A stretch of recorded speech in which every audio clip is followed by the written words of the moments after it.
You're a superhero.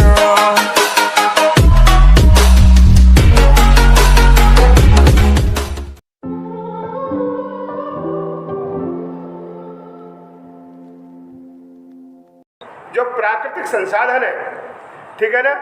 अब प्राकृतिक संसाधन कितने प्रकार के होते हैं, कौन कौन से होते हैं? तो प्राकृतिक संसाधन है जो प्रकृति में पाए जाते हैं, नेचुरल रिसोर्सेज हैं जिनका हम यूज करते हैं। अब प्राकृतिक संसाधन है, हमने बताया दो प्रकार के होते हैं, एक तो क्षयशील है, एक अक्षयशील है। तो क्षयशील जिनको हम कहते हैं कि नष्ट होने वाले कौन कौन से संसाधन हैं? अब जैसे कोयला, आपने कोयले को जलाया, अब कोयले को जलाया तो कोयला जल गया, राख बन गया, फिर हम उस कोयले का दोबारा उपयोग नहीं कर सकते।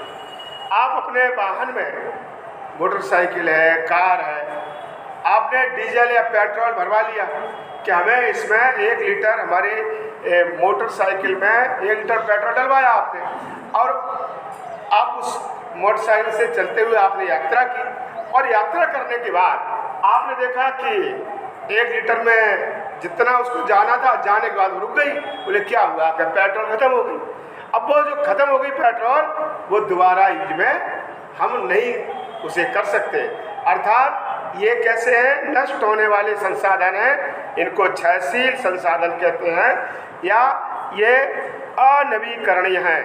अनवीकरणीय संसाधन, इनको क्षयशील संसाधन कहते हैं, अनवीकरणीय कहते हैं। इनको हम दोबारा यूज नहीं कर सकते, एक बार यूज कर सकते हैं, दोबारा नहीं कर सकते। तो अब आगे, तो हमने कहा ऐसे कौन कौन से संसाधन हैं? आपने देखा लकड़ी है, घरों पर ईंधन के रूप में मान लो लकड़ी चूल्हे में जलाते हैं, लकड़ी जलने के बाद राख बन जाती है। उपले जलाते हैं, कंडे जलाते हैं, तो वो जल के राख हो जाते हैं। तो लकड़ी है, कोयला है, कंडे या उपले हैं जिनको हम जलाते हैं और जलने के बाद राख बन जाते हैं। अब आप कहेंगे राख बन गई, इसका हम दोबारा यूज कर लें, आप यूज नहीं कर सकते। आप कोयला जलाया अंगीठी में, कोयला जलाया, कोयला जल राख बन गई, अब आपने उस राख का दोबारा प्रयोग करना नहीं कर सकते। आपने कहा पेट्रोल डीजल है, ठीक है, इसका हमने यूज किया, और यूज करने के बाद हमने कहा वो पेट्रोल डीजल है, वह दोबारा खर्च होने के बाद क्या दोबारा यूज हो सकता है? नहीं हो सकता। जो ऐसे संसाधन जिनका हम दोबारा यूज नहीं कर सकते, दोबारा उपयोग में जिन्हें हम नहीं ला सकते, तो उन्हें हम क्या कहेंगे कि वह अनवीकरणीय है या क्षयशील संसाधन है। ये आपने पढ़ा होगा, संसाधनों के बारे में भूगोल में पढ़ा होगा कि संसाधन कौन कौन से होते हैं, प्राकृतिक संसाधन कौन से हैं, और मानव निर्मित कौन से हैं, या क्षयशील कौन से हैं, अक्षयशील कौन से हैं। तो एक दूसरे नवीकरणीय संसाधन, नवीकरणीय संसाधन कौन से हैं? रिन्यूएबल रिसोर्सेज कौन से हैं? तो हमने कहा जो रिन्यूएबल रिसोर्सेज जो हैं जिनका हम एक बार प्रयोग करने के बाद दोबारा पुनः प्रयोग कर सकते हैं, या उनको बार बार प्रयोग में लाया जा सकता है, वो नष्ट नहीं होती। अब ऐसे कौन से संसाधन हैं? ठीक है ना, ऐसे कौन से संसाधन हैं? अब उनको देखें, पता लगाएं। अब जैसे हवा है, वायु है, अब वायु का हम उपयोग में लाते हैं, ठीक है। वायु से पवन चक्की चलती है, पवन चक्की चलती है, अब पवन चक्की से आप जो है इलेक्ट्रिसिटी जनरेट कर सकते हैं, बिजली बना सकते हैं, उससे जो पानी निकाल सकते हैं, तो अब पानी निकाल सकते हैं, बिजली बना सकते हैं। तो हमने कहा ये जैसे गुजरात है, तमिलनाडु है, वहाँ पर पवन चक्कियाँ बहुत हैं, और पवन चक्की से ही बिजली बनाते हैं। अब पवन चक्की से बिजली बनाते हैं, हवा का प्रयोग करते हैं, समुद्र से हवाएं आती हैं और हवा से वो पवन चक्की चलती रहती है। तो अब हमने कहा वो पवन चक्की है, उनका हम किसके लिए? बिजली बनाने में, या दूसरे जमीन से पानी निकालने में, या कारखाने चलाने में हम प्रयोग कर सकते हैं। फिर हवा के बाद हमने कहा वायु है, अब उसका क्या खर्च हुआ? पवन चक्की के ब्लेड घूमते रहते हैं और बिजली जनरेट होती रहती है। फिर हमने कहा ऐसे ही पानी है, जल इस पृथ्वी पर कहते हैं 98% 98% पानी है समुद्र में, मतलब 97% समुद्र में है और 1% करीब जो है ध्रुवों पे जमा हुआ है, ठीक। और 1% से कम पानी पीने लायक। अब वह वर्षा के रूप में है, बर्फ के रूप में है, ठीक है। हमें पानी के विविध रूप दिखाई देते हैं। जलवाष्प है वह तो कहते हैं पानी है, उसका हम यूज करते हैं। फिर क्या पानी नष्ट हो जाता है? नष्ट नहीं होता। आप तो कहते हैं अरे पानी हमने जो है घरों में पानी यूज किया, बर्तन धोने में, कपड़े धोने में, गाड़ी धोने में, ये या नहाने में, ये तो खर्च हो गया। खर्च नहीं हुआ, ठीक है ना। पानी है और उसका हम उसके द्वारा हम बिजली बना सकते हैं, डैम बना सकते, डैम बना करके पानी को, जैसे गंगा में जो है वो जो गंगा नदी पर बांध बनाया गया, नरौरा बांध है यहाँ पर, आपने यहाँ पर बुलंदशहर जिले में है, नरौरा बांध है, उससे बिजली बनती है, ठीक। ऐसे ही जैसे भाखड़ा नागल बांध, तो बताया पानी है जो जल की धारा है वह बहती है नदी के रूप में। अब नदी पर हमने डैम बना दिए, बांध बना दिए। अब जैसे सतलज नदी है उस पर भाखड़ा नागल बांध है, ठीक है। कहीं ये जैसे नर्मदा नदी है उस पर जो है उस पर बांध बनाया गया है, नर्मदा नदी पर बनाया गया है। जितनी नदियां हैं उन गंगा नदी पर भी बांध बनाए गए हैं। ऐसे ही जो है उत्तराखंड में जो नदियां बहते हुए आती हैं, टेहरी बांध बनाया गया है, टेहरी बांध है। तो इन बांधों का पानी रोक करके इसको हम, आपने भूगोल पढ़ा होगा, बहुउद्देशीय नदी घाटी परियोजना चलती है। तो बहुउद्देशीय नदी घाटी परियोजना क्या चलती है? तो बताया बहुउद्देशीय नदी घाटी परियोजनाओं में उनका उपयोग कहते हैं मछली पालन में, सिंचाई करने में पानी का उपयोग किया जाता है। अब उस पानी का हम जब उपयोग करते हैं कि सिंचाई करने में या उसका मछली पालन में करते हैं, और एक आता है उसका उपयोग होता है, बताया मैंने, बिजली बनाने में, विद्युत उत्पादन में। अब इलेक्ट्रिसिटी जनरेट होती है और पहाड़ों से या ढलान से पानी नदियों में निरंतर गंगा नदी बहता रहता है। तो ऊपर से जैसे आपने कहा भागीरथी नदी है या अलकनंदा नदी है, वो सब गंगा नदी में मिल जाती है। अब उसमें पानी का जो फ्लो है, बहाव है, बहुत तेज है, और उस पर हमने डैम बना दिया, बांध बना दिया, और बांध बना करके उसमें क्या है जो है उसके बिजली बनाई जाती है, बिजली बनती है।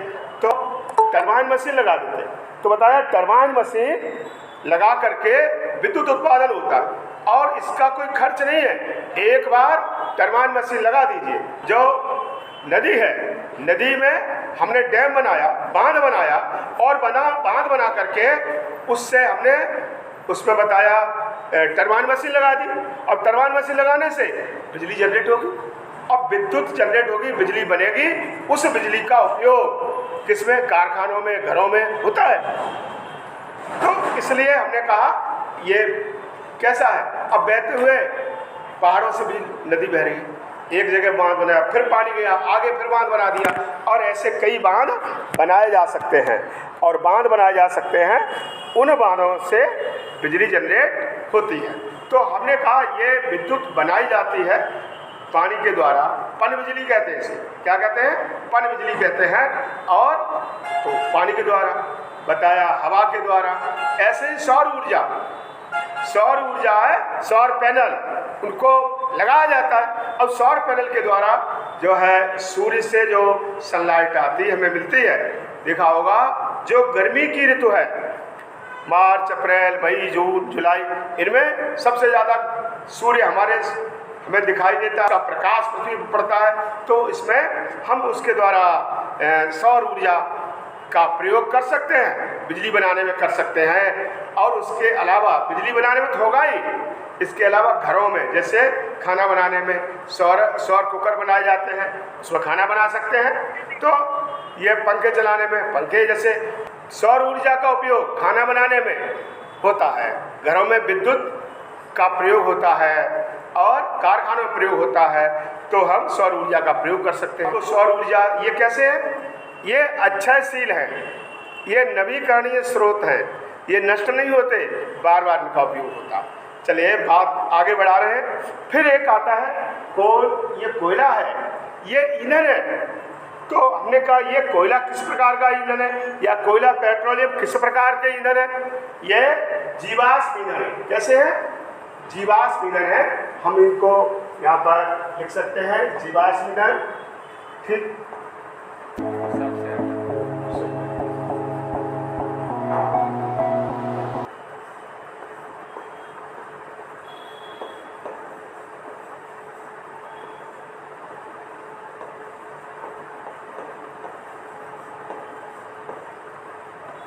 ये देखिए कोयला और पेट्रोलियम क्या है? ये जीवाश्म ईंधन है। और जीवाश्म ईंधन क्या होते हैं?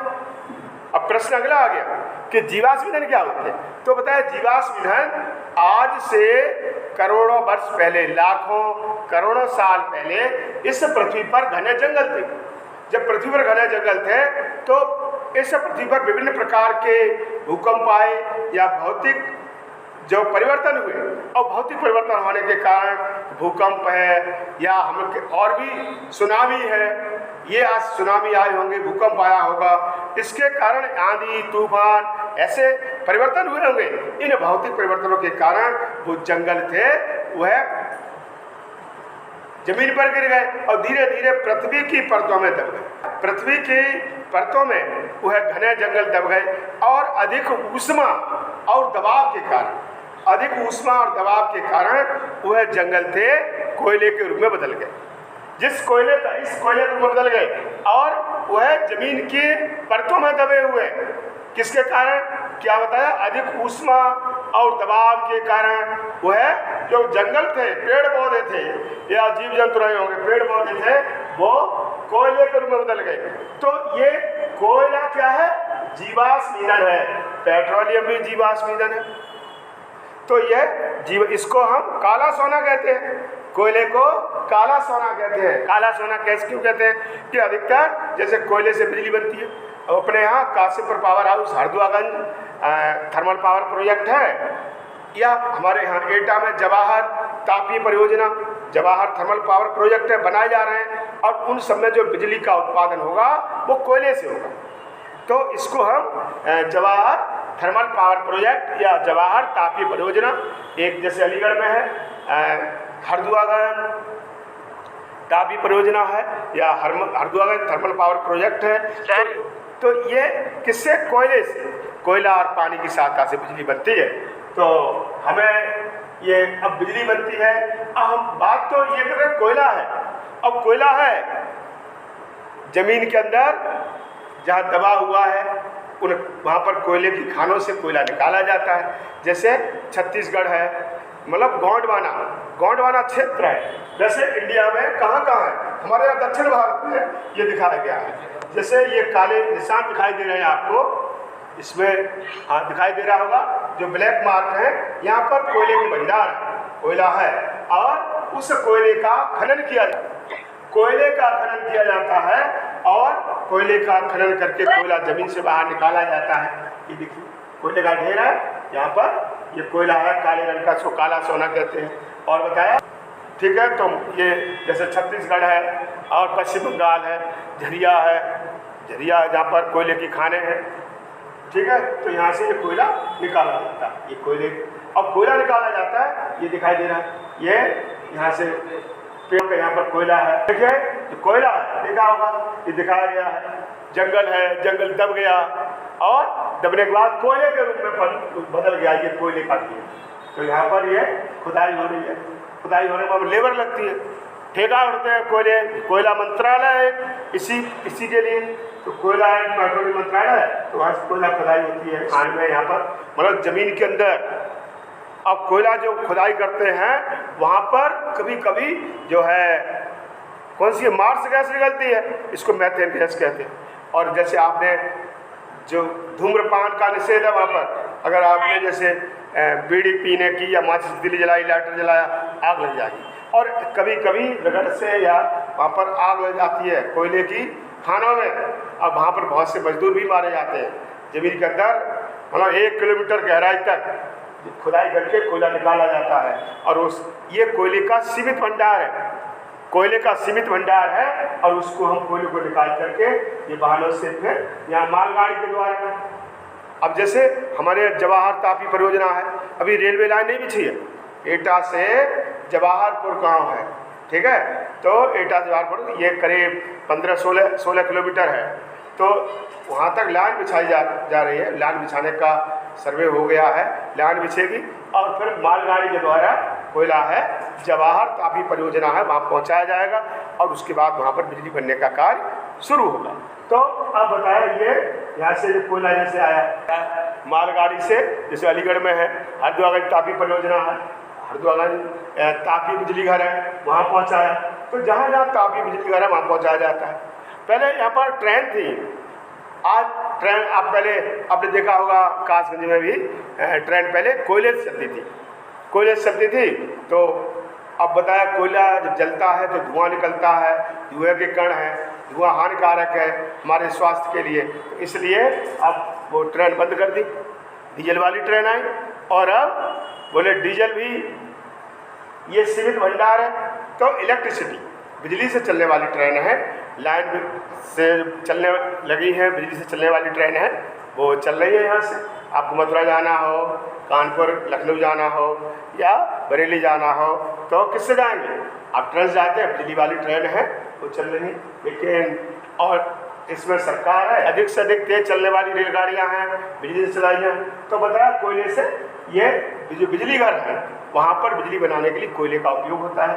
और फिर ये विदेशों में जो सप्लाई है, यहाँ विदेश से मंगाते हैं, जहाँ कोयला कम है, जहाँ उनके पावर हाउस होंगे तो उन्हें बिजली कोयला चाहिए बिजली बनाने के लिए, तो फिर वहाँ से ये देखो यहाँ से इनको भेजा गया कोयले को, यहाँ ढेर लगा, यहाँ से ये समुद्र में जहाज़ों के द्वारा या नाव के द्वारा जहाँ कोयला भेजा जाता है। तो कोयले का ये उन्हें बताया माइनिंग फ्लो चार्ट है, इसके द्वारा एक हमने बताया कोयला है। और कोयला 3 प्रकार का होता है, तो एक तो जैसे इनमें जैसे पीट कोयला है, ठीक है, बिटुमिनस कोयला है, तो पीट कोयला सबसे खराब है क्योंकि उसकी क्वालिटी अच्छी नहीं है, और बिटुमिनस कोयला है उससे ज़्यादा अच्छा है। और सबसे अच्छा कोयला एंथ्रेसाइट कोयला होता है। कौन सा होता है? एंथ्रेसाइट कोयला होता है, सबसे अच्छा होता है। और एंथ्रेसाइट कोयला में 96% कार्बन होता है, मतलब 96% उसमें कार्बन होता है जो, और ये कोयला सबसे अच्छा माना गया, बेस्ट कोयला माना गया है। अच्छा, अब ये हमने कोयले का इतिहास बता दिया कि कोयला जो है कैसे बना, और फिर अब कोयला है, कोयले के उत्पाद कौन कौन से हो सकते हैं, ठीक है, बताया ये जीवाश्म ईंधन है, पहला बता दिया। इसको काला सोना भी कहते हैं। काला सोना क्यों कहते हैं? इसके बाद कोयला ज़्यादा है, कोयला बेचेगा और कोयले से बिजली बनेगी, तो इससे आप देश की आर्थिक व्यवस्था है वो ठीक होगी। अच्छा, फिर बताया अब जितने भी कारखाने हैं, जैसे स्टील उद्योग है, इस्पात उद्योग है, तो वहाँ पर फैक्ट्रियों में कोयले का उत्पादन, मतलब कोयले का यूज किया जाता है, कोयले का प्रयोग होता है। दूसरा, कोयले से ये एक कोल तार, ठीक है, कोल तार भी बनता है, कोल गैस बनती है। अब कोल गैस बनती है, कोयले को हम उसका भंजक आसवन करें और भंजक आसवन द्वारा उससे कोल गैस प्राप्त होती है, कोल तार प्राप्त होता है। अब कोल तार प्राप्त होता है तो अब उसका क्या करें, टार बोलते हैं। तो ये कोल तार है, उसका यूज सड़क बनाने में होता है, ठीक। और कोल गैस है उसका उपयोग, जैसे कोल गैस का उपयोग लाइट करने में, माने प्रकाश के लिए। अब तो अधिकतर जो है बिजली का उपयोग करते हैं, लेकिन पहले कोल गैस का उपयोग लाइट में, कारखानों में, मतलब बिजली मतलब लाइट करने में, जैसे मेंटल वगैरह लगा देते हैं सिलेंडर में, तो उससे वो लाइट होती थी छोटे सिलेंडर में। जाड़े के दिनों में लाइट चली गई है या अब भी लाइट चली गई है, तो जिन गाँव में तो गैस का सिलेंडर है उसमें मेंटल लगा देते हैं और उससे लाइट होती रहती है। तो लाइट करने में भी इसका उपयोग होता है। और इसको खाना बनाने में, किचन में इसका उपयोग होता है कोल गैस का। और जो लैब है, प्रयोगशाला है, उनमें भी कोल गैस का उपयोग होता है। तो इस तरह से कोल गैस का उपयोग है वो बता दिया, ठीक है। बताना कोयला है भंजक आसवन से, ठीक है ना, भंजक आसवन करेंगे तो उसमें जो कोयला है वो है कोक के रूप में बदल जाता है। या हम इसको, जैसे लकड़ी है, लकड़ी के टुकड़े हम एक टेस्ट ट्यूब में रख करके हीट करते हैं। हीट करेंगे तो वो उसमें से कोल गैस अलग निकलेगी, वुड गैस कह देते हैं उसे, और बीच में जो लकड़ी है वो सरंध्र, ठीक है ना, और उसको हम सक्रिय काठ कोयला कहते हैं। कोक कहिए या सक्रिय काठ कोयला कहिए, सक्रिय काठ कोयला होता है, उसका यूज करते हैं। अब जैसे सक्रिय काठ कोयला जो बताया उसका यूज, जैसे आपका फ्रिज है, रेफ्रिजरेटर आपके घर में होगा, अधिकतर होगा, नहीं है तो कोई बात नहीं। तो बताया जिनके यहाँ फ्रिज है, और फ्रिज में कभी कभी क्या होता है, आप यूज करते रहते हैं, बदबू आने लगती है। आपने कहा इसमें हमने आम के फल भर रखे हैं, केले के फल रखे हैं, और उसमें बदबू आने लगी है, उसकी गंध भर गई है, तो हम क्या करें, गंध को कैसे दूर करें, उस दुर्गंध को कैसे हटाएं? तो उसको हटाने के लिए आपने कहा हमने ये चीज़ रखी, हमारा दूध है, दूध में स्मेल आने लगी आम के पके फलों की, तो उसको हटाने के लिए जो सक्रिय काठ कोयला है, लकड़ी का कोयला भी मिलता है, लोग बनाते हैं, तो उस सक्रिय काठ कोयले के टुकड़े हैं कपड़े में बांध करके उसमें रख दीजिए आप फ्रिज में कोने में, ठीक, तो उसमें फिर बदबू नहीं आएगी।